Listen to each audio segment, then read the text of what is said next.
Alright, so how can you get the most out of this course? One thing I hate when I'm taking an online course is when the instructor just hands me the course and gives me no further instructions or guidance.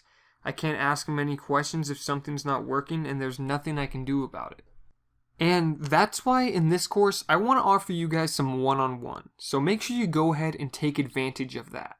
And I'll show you how you can do that later on in this lecture.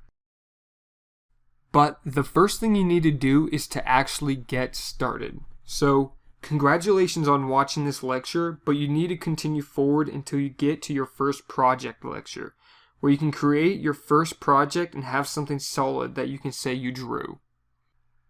The next thing you have to do is to finish the course. Making sure you go through every lecture and finishing every assignment is very important. There are no great artists who got to where they are by not practicing. The lectures are specifically designed to teach you how to do it and remember it so that you can then practice on your own. Also, the course isn't a race, so go ahead and take your time taking it step by step. Don't try to take it all in at once.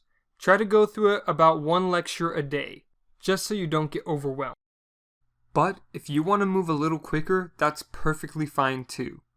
So, along with watching a lecture a day, make sure you're practicing every day too, whether that be doing an assignment or drawing on your own. Finally, the last thing you need to do to get the most out of this course is to participate. And what I mean by this is you need to ask questions.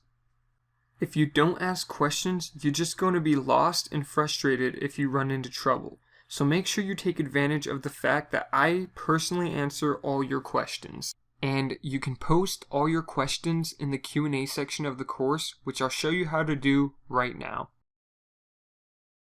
Alright, so to post a question in the Q&A section, the first thing you're going to want to do is come to your course dashboard.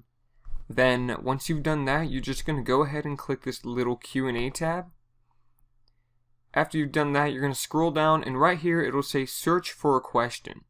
So what you're going to want to do is type your question in this box and search for it, because I may have already answered it for another student.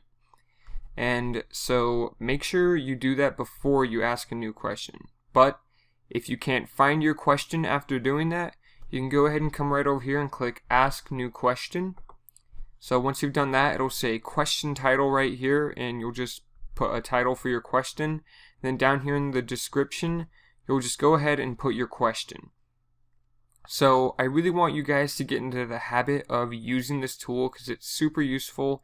So for now, for this lecture, what I want you to do is go to the Q&A section, and in the question title, I want you to go ahead and put your name, and then down in the description, I want you to put a little description about yourself and who you are and what kind of projects you're working on. I'm really interested in knowing what my students are up to and seeing their art. So while you're doing that, if you need to, you can add some links by using this little linking icon.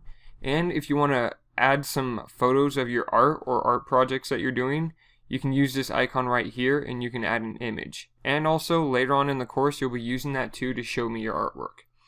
So that's all for this lecture, guys. I can't wait to learn more about you and see your art.